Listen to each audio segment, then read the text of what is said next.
welcome to another episode of Minor Obsession. It's been a minute, but we're back on the top of the hill with Mike Hill, of course, the athletic director of the greatest program in the entire country, still going.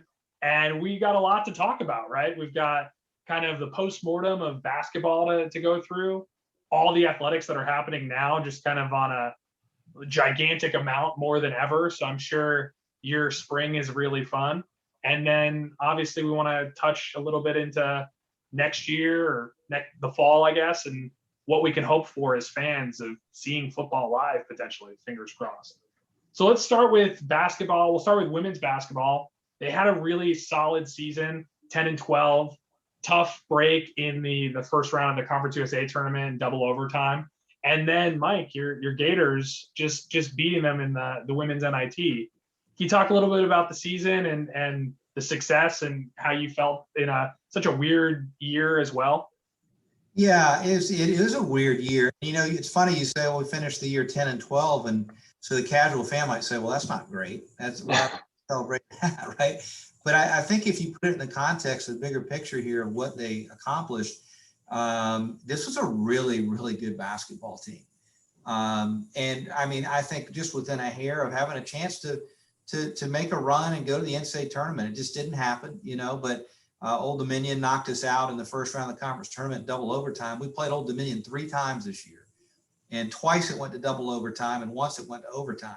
We won 2 out of 3. We just lost the wrong one, you know, to advance. But, you know, and Old Dominion pushed Rice to the brink the next game, and then Middle beat Rice, you know, who we beat Middle. We were fully capable of winning that tournament. And I talked to Kara about it afterwards, and you know, you can kind of sort of lament about the lost opportunities, but really, I think what I reflect back on is just how proud I am and we are of that team.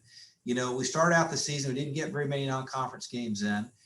Kara put together a really difficult schedule. We played 3 ACC teams, 2 of whom made the NCAA tournament, Wake Forest and North Carolina, and then Clemson, who was the NIT. We lost all 3 of those games, and every one of those games was super tight, super close.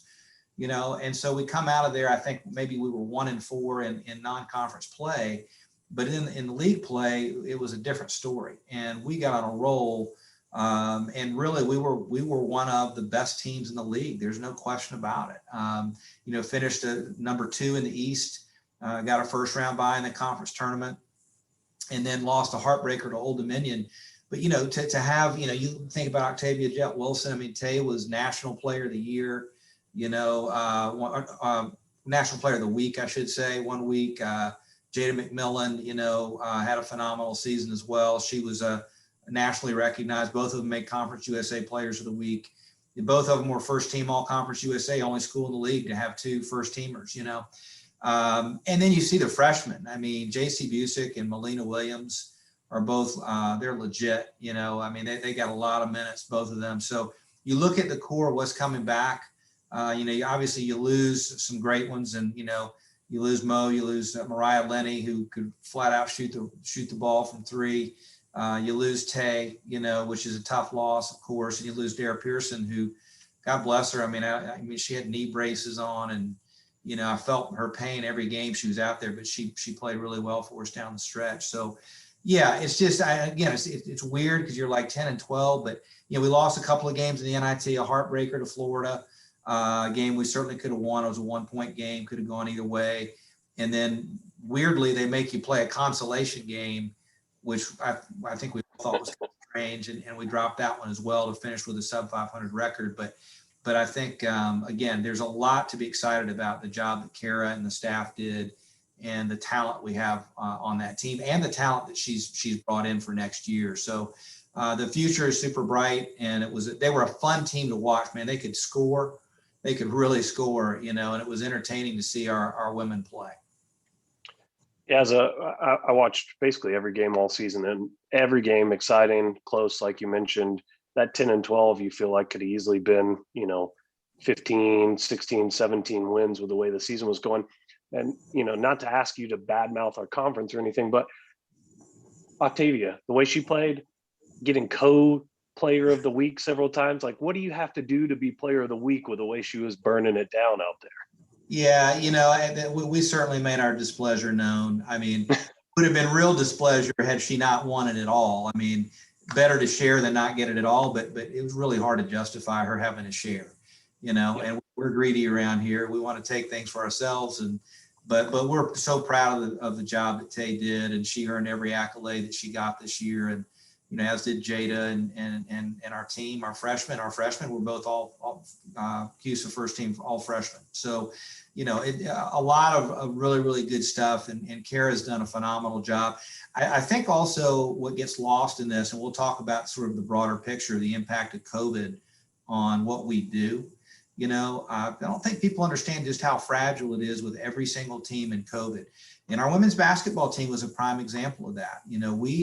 We earlier in the season, right before conference play began, it was very, very tenuous. You saw some other programs decide not to compete at all this year. Duke did not play women. They did not complete their women's basketball season. SMU made that decision not to play. And so, it was very, very fragile coming out of winter break. I think not just here, but with a lot of other women's basketball teams. In the end, our team decided they wanted to play. We had couple players who opted out, which certainly that's their prerogative, and we support them in that. But so now your roster's smaller. We basically were down to about 8 players, but they decided they wanted to play. But the job Kara did in sort of managing that was fantastic. But a lot of credit goes to those athletes, because again, I think what gets lost is, like, all of us are so hungry for sort of a return in normalcy that we want to watch games and just feel like, well, things are the way they always are. Teams are competing, somebody wins, somebody loses. Let me tell you, it's not the same. I mean, what these teams are having to go through, the protocols they're having to live. I mean, we think that it's an inconvenience to wear a mask to the grocery store. This is nothing compared to what we're asking our athletes and our coaches to do. And they're doing it because they want to play. It gives them a chance to play, but having to be tested 2-3 times a week, get swabbed up the nose, social distancing, masks on when they're not out on the court competing, asking them to stay away from each other, and certainly stay away from others who aren't within the team during, their off hours. These are 18, 19, 20-year-olds, and it takes a toll.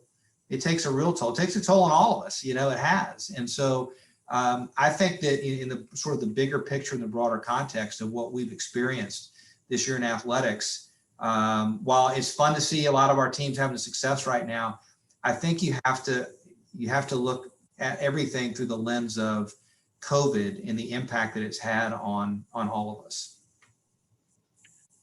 So that's a good transition into men's basketball. Similar record, 9-16, some interesting losses along the way, I'll say.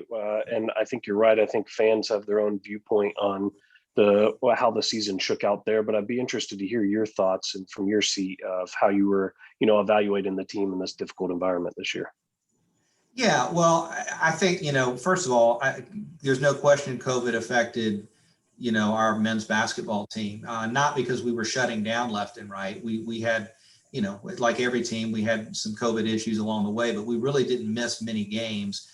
We didn't miss games due to our own COVID health, right? But I'm just saying in terms of managing COVID, and every group of young men is different, right? You could say, well, wow, Gonzaga's handling it well, and they seem to be, right? Or Baylor's handling it well. But every team had its challenges dealing with COVID. And a great coach one told me that, excuses are tools to build not monuments of nothing. And I love that quote. So we're not going to sit here and make a bunch of excuses. This year was disappointing, and I think Coach Sanchez and our guys would say the same thing. No way did we anticipate we're going to, end the season the way we did. It was really, really disappointing to see, the string of losses at the end, and a couple of losses in particular I know really stung. How we play, the effort that we put forth. But I say that also to point out that we're still in a building and growing mode, and this is a hard deal. And I feel for our fans because I've been here for 3 years now, as has Ron, as the head coach. But prior to those 3 years, there was 13 more years of no NCAA tournament. Sort of in a basketball wasteland a little bit. And this is a very proud program, and our fans want and deserve an excellent basketball program. I think that at the same time, we all want to grab the remote and fast forward to the end result and get to where we want to be, which is a regular NCAA tournament team. And clearly we're not there yet. But I'll also just remind everyone that we knew this going into this process. This was not going to be easy. You know, Ron did not take over a program that was competing with Cincinnati and Louisville and Marquette in the heydays of Conference USA.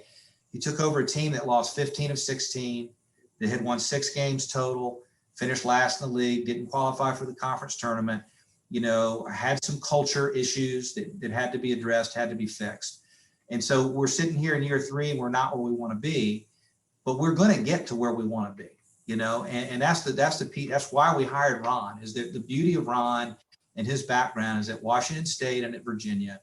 He was at 2 programs where they were in the ditch, and he and Dick Bennett had to roll up their sleeves and go to work. And it took a few years, you know, to get the program back, get those programs either back to where they wanted to be at Virginia or successful at all, because at Washington State, success has been pretty fleeting and rare, right? You know, and so in the Virginia that they took over was not a great basketball program. It was not the Virginia of today. They built Virginia into what it is today, right? So I think that, you know, year 3 again was a disappointment, but I also don't think that people should be in panic mode either. You know, I think that we have to look at it all through the lens of the challenges we faced this year. You know, you look at the previous year when you saw clear improvement in the program, and that got a lot of people excited, you know, about the trajectory of where we're headed. And, you know, so much of life is about expectations, right? You figure, well, hey, we went from 6 wins to 8 wins to 16 wins. We beat Davidson, we beat Wake, we beat North Texas. We went on the road at Western Kentucky. Shoot, maybe we're going to win the league this year. We're going to win 20, you know, and instead we go back and we only win 9. That's tough for fans to accept. And I understand that. Ron understands that. But what I would say is this, again, if you look at some of the great coaches across the country who've had to really rebuild and didn't just inherit a program that was shaky, but had enough to get back quickly, it takes time. You know, I was looking at a few coaches who advanced in the NCAA tournament. You know, I love March Madness, you know, as much as all of us do. I'm used to being in it every year, the way the Niners used to be, right? So it's been a drought for me too, personally. But you look at a guy like Porter Moser, the head coach at Loyola. You know, they're the darlings again of the NCAA tournament, and had a couple of great wins this weekend. And here's Loyola led by a coach who got fired from his previous job. He was the head coach at Illinois State, and after 4 years, they let him go, 4 losing records, okay? They hire him at Loyola Chicago, and his first 3 or 4 seasons at Loyola were nothing to write home about record-wise, you know? They were patient with him. They gave him the time that he needed. And now you see that it's bearing fruit, right? You know, I think about a guy like Wes Miller up in Greensboro. You know, UNCG is winning. They're in the tournament. You know, this year they lost to FSU, which, you know, I hate to see. You know, anytime the Noles get somebody, but you see a guy like Wes, you know, who's had, I think, 5 or 6 straight 21 seasons. His first 6 seasons or first 5 or 6 years at Greensboro had losing records. You know, so again, it's we live in a culture where we want the results now. We want to compare ourselves. You know, what about them? What about them? You know, someone who gets there a little more quickly. You know, Ron's going to build this thing the right way, and I have every confidence in him and every confidence in where we're headed with the program. But we certainly want to see more fun results next year, and more results like the win over Western we had, and the win over UAB we had, and we did beat Davidson again. You know, so Ron's 2-1 against Coach McKillop, and we want to get the program back to where our fans' expectations are. And one, you know, bright spot / pillar, I think, that you're referring to would be Jameer Young, only a sophomore, first team Conference USA, first team all district. So that's something we haven't seen in a little bit as well, which is nice. Yeah, Jameer he's a heck of a talent, you know, and he's really shown his ability here, you know, the first 2 years on the roster. And, you know, I know when we brought him in, just knowing the program that he came from, you know, we knew that he would have, you know, the fundamentals down of basketball, which is so important, you know, when you're building, especially when you're building around a freshman like Jameer at the time when we brought him in. So 2 years in now, he's shown, you know, he's certainly worthy of all the accolades he's gotten as well at the conference level. And I think also, we saw some really encouraging signs down the stretch, even in some losses at Marshall and the loss in the conference tournament. You start to see the development of Jared Garcia, which I think is really encouraging. I think he's certainly a talented player. Jackson Threadgill, had an injury, was out, missed a lot of time. When he came back, I was amazed at how good he looked. After such a long layoff. So and we got some guys too. You got Ali Khalifa, who will be eligible next year, who I know our team is super excited about. As a post player, you'll have Luca back. And some of the other guys will be back as well, be another year older and wiser, along with some new talent that Coach Sanchez and his staff will bring in. I was just down there this morning in the office, and those guys are working the recruiting trails hard and the transfer portal, and that's life. That's life in 2021 now in college basketball. But I just would say that it's this past year was tough to experience. But we will get to where we want to go, and we're committed to having an excellent basketball program here. Thanks for that, Mike. So obviously basketball just finished up. Spring, though, very interesting year for you. You've got fall sports going on. You've got spring sports going on. There's almost too many to even mention, but obviously cross country just hit the NCAA tournament a couple weeks ago, or I guess last week, and finished 28th. That's a pretty impressive program stat for you there. So what were your thoughts with the season the men had on that front? Well, the track and field program continues to be the standard bearer here for us, winning, the men won the indoor conference championship again. The women finished a very, very close second. And then you have, and we won the men's cross country championship, which actually was run in the fall, but the NCAA championship for cross country was held a week ago, or a week and a half ago. And it was the first time in our school's history that our cross country team competed for the national championship. Only 31 teams, I believe, were invited to participate in the cross country championships. Just because we won our league didn't give us an AQ. We were invited, we were included because of our great season. And to finish 28th in the country out of 350 cross country teams, that's really, really special. And we've got virtually everyone back next year too. So it's really exciting to see what Joe Lynn and Bob Olson have done with our track and field and cross country programs, and extremely proud of them. So some of the other sports, I think the one, softball and baseball, kind of got cut short last year after some new hires. Softball's looking pretty good at 14-7, already kind of surpasses it. And baseball at 10-8, and they beat Tennessee, who was ranked, and were really competitive against ECU for 3 games, who are also nationally ranked. So can you talk a little bit about those and the excitement of actually hopefully completing a full season with your 2 hires? Those 2 coaches are just they are big league hires. We're so lucky to have Ashley Chastain leading our softball program and Robert Woodard leading our baseball program. Baseball just had a great weekend.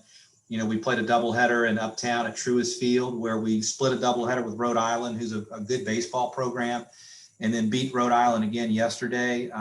The latest numbers, as I saw this morning, we're 34th in the RPI now, and number 20 in the country in strength of schedule. So that tells you the kind of competition we faced, and I know that the pitching staff that Woody has put together is really outstanding. So we're excited. We've got a game against App State. We'll play on Tuesday over at the new ballpark in Kannapolis. We'll be breaking in that ballpark for the Cannonballers. We're excited about that. And then, what we've done in softball is I think equally impressive. I mean, Ashley has put together a monster schedule, and, we played Duke. We lost in extra innings to Duke. Duke is 19-1. They're top 15 in the country. 2 of our other losses were down in Gainesville to the Gators, they're top 6 or 7 in the country. We're 14-7. And you think about the program that Ashley inherited. We were 15-35, and we were mercy ruled 12 times the year before Ashley arrived here. So she's brought in, Lou Waljasper, who's our starting pitcher, our number 1 starting pitcher from Nebraska, whose sister was an All-American pitcher at LSU. You got Boo Vinoy behind the plate who, continues to mash the ball. So it's really exciting to see the young talent we have on both programs. You think about our first baseman, McCabe, in baseball, they call him Big Maple. It's a guy's got 8 or 9 home runs already. And just really fun to see what those two young coaches are building for our bat and ball sports in the spring. And I think that both of them are going to be super competitive in the conference. Our baseball league is a really, really tough baseball league. You got FAU and Southern Miss, and historically Rice was great. They used to go to the College World Series, and so it's a tough baseball league. Old Dominion's good, but I think we will be a factor in the conference for sure, and certainly the same holds true for softball. So excited to see those two teams compete. I've been out there a bunch to watch them play. They're both a lot of fun to watch, and be fun to see how the season unfolds. With the success we're having on that front, and the general interest in bat and ball sports from fan standpoint, I think the BB&T ballpark games are always well responded to. Going up to Kannapolis is going to be huge too. Is your staff working on trying to work more games like that into it for access for fans? I know we always kind of get the collegiate series with the Knights, but they tend to rotate around schools. So looking for more of those in the future. Yeah, these are great opportunities. The Cannonballers approached us about playing a game, and we jumped at the opportunity. And obviously, we've got a tremendous relationship with the Charlotte Knights. Those are really, really good people, and who've worked with us for many years. And I did point out to their leadership at the game on Saturday. We sold out of all the tickets that we were allowed to sell, given the capacity and social distancing guidelines. And it was a crowd that got into the game. And I pointed out to the Knights leadership that, to me, that's evidence that it really doesn't matter who we're playing anymore. It used to be, I think that it had to be the Niners playing, an area ACC team or someone to generate the interest. I don't think that's the case anymore. I think that, if the Niners are playing, particularly on a Saturday afternoon, the competition may not matter. It may help, but it's not crucial. People want to come see us play, and we're building a baseball program that is going to generate that kind of interest. Robert Woodard is going to have us competing for conference titles and NCAA tournament bids and regional bids and super regionals, and he talks about Omaha, and I believe it. I mean, obviously, there's a lot of work to do. We're a long way from that right now, but I believe in the work that Woody and Bo and the staff, all those guys have put into this to build something special. And it can be a lot of fun for our fans. I mean, Saturday was an awesome atmosphere. It felt so normal finally to go to a ballpark and hear some fans cheering. We scored that first run of the game, and just to see the enthusiasm. People were so excited and just happy to be out again and wearing their Niners gear and cheering on the Niners. So, yeah, I think any chance we have to connect with our community partners and sort of move the Niners around, not just play on campus, we'll take advantage of that. And speaking of Niners gear, I got some grief on Twitter for my hot take on the basketball jerseys. I like to say the baseball uniforms are by far the best rebranding. The hats with the gold brims are phenomenal. And I don't know if those are going to be available in 6 months or whenever you guys restock on some of the new gear, but I think that's going to be a hot commodity are those hats. The baseball unis are really strong. And Woody had a hand in all of that as well. He and his staff did a great job. And of course, they ran everything by us. And, the pinstripes are really sharp, and the cream uniforms. I mean, they're just beautiful. And yes, to answer your question, there are some hats out on the market right now, but there are more hats to come that licensing, which of course licensing is run by our campus partners here. It's not an athletics department, but we partner with them, and they're great partners with us. And so I think you're going to see more and more merchandise and a lot of really good and interesting news around the pike here, I think, in the next 6 months that you'll see related to availability of merchandise, ease of transactions, et cetera, that I think will excite people. I know we're running short on time, and I want to give you a chance to talk about fall, but just to close out spring here, because we do have a couple other impressive sports going on. We've got Men's golf just knocked off a couple really good tournaments in a row with Palm Desert, Linger Longer. Men's and women's soccer just getting going, but both got 3 wins to their name.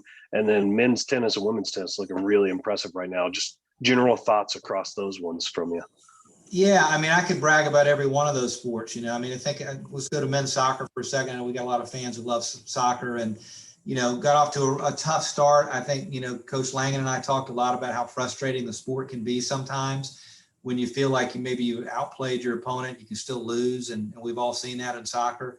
So we started out 0-2-1, but we won 3 in a row, including a win over South Carolina on the road. We beat Kentucky on the road as well. Kentucky's a top 10 team. So now we're 3-2-1 and right back in the thick of things, I think, for an NCAA bid, even if we were to not secure the AQ. But, let's just go win the league and leave no doubt, right? So that's the goal. Women's soccer, same. They've done a great job out of the gate as well in our conference play and sit at the top of the league standings. So proud of the job Cabo's done with our golf program, and John Goff and so many of the guys on the team who performed so well. I mean, we blew away the field down in Georgia at the Linger Longer. I think we shot 24 under as a team, maybe 13 strokes better than Georgia Tech, who was the next best team. And if you know anything about men's golf, Georgia Tech is a perennial power. They're ranked. Virginia we beat as well. So that was awesome. We were named the National Collegiate Golf Team of the Week. So that's a big deal. And then our tennis programs are doing big things as well. And, particularly proud of both of them. I mean, our men's team, they've taken on all comers. They lost a tough match this weekend at Wake Forest. Wake Forest is top 15, but I love our coaches' mentality. Let's go play the best, and we've got that opportunity here. It makes you better. And our women's tennis program just continues to win. I think they're either 14 or 15-4 now. The job Anthony Davison is doing is absolutely phenomenal. And their losses, again, they've lost to number 1 North Carolina, Duke and Wake Forest, who are both ranked in the top 20. And then Furman, who's also ranked in the top 20, and then we've got a bunch of really, really good wins, including 2 wins over ACC teams. For the first time in 30 years, we beat an ACC team. We've done it twice this year, at Virginia Tech and at Clemson. So the job our women's tennis team is doing is phenomenal, and it's just exciting. I think that winning breeds winning, okay? I'm a firm believer in that. And so the culture that we're trying to build here is that why does every sport matter? It's because winning breeds winning. And if we're going to sponsor a sport and care about a sport, we want to compete for championships. And so, that's why we cheer just as hard for our tennis team, as for our baseball team, as for our softball team, as our golf team. And we celebrate that. And then coaches and athletes feed off of that. That's been my experience in my career, what I experienced at Florida, and what we're trying to build here. And we're really excited about where we're headed. We still have a lot of work to do. We're not there yet, clearly, but we are going to get there and deliver a program that our fans deserve. So I know we're running up on time. I want to make sure we hit on, like you talked about, cheering. Fans like to cheer.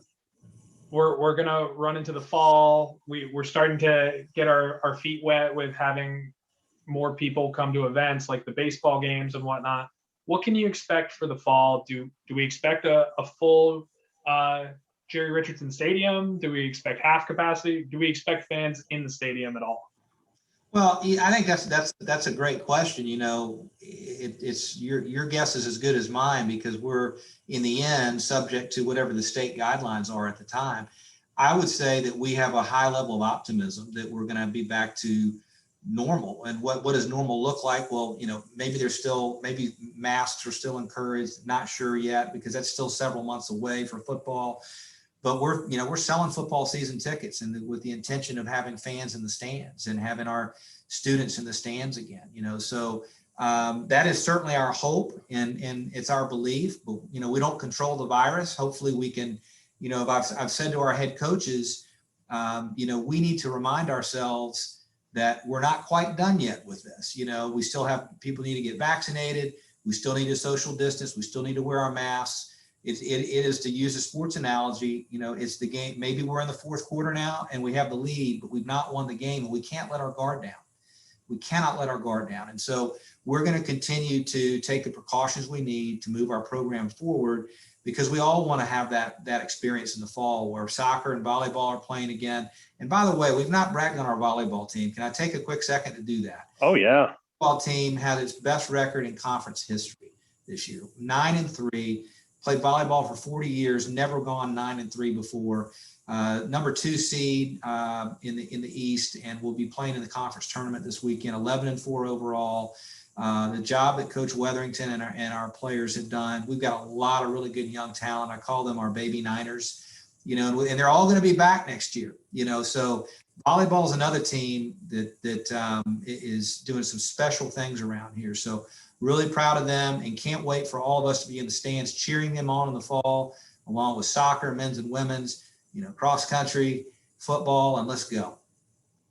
Yeah, I tell you what, Scott and I are obviously fans of all sports, all Niners things, and it is exciting how many sports we're being ultra competitive with right now. I know you say we've got a long way to go, and I'd agree in certain areas we still have room to improve, but from a place where we're at right now and the ability to root for teams and success in conference play and NCAA tournaments, I mean, definitely gives us a lot as fans to cheer for across the spectrum. So it's exciting times to be a Niner, and we appreciate you stopping by and talking with us. And hopefully we can catch up with you again as we move towards the end of spring, start of fall. Maybe we'll know a little bit more about what the fall looks like. Absolutely, guys. I always enjoy visiting with you. Thanks so much for your support and all you do for Niner athletics. And hope you guys have a great spring. Yeah, thanks, Mike. Looking forward to seeing the rest of the season. No, you bet.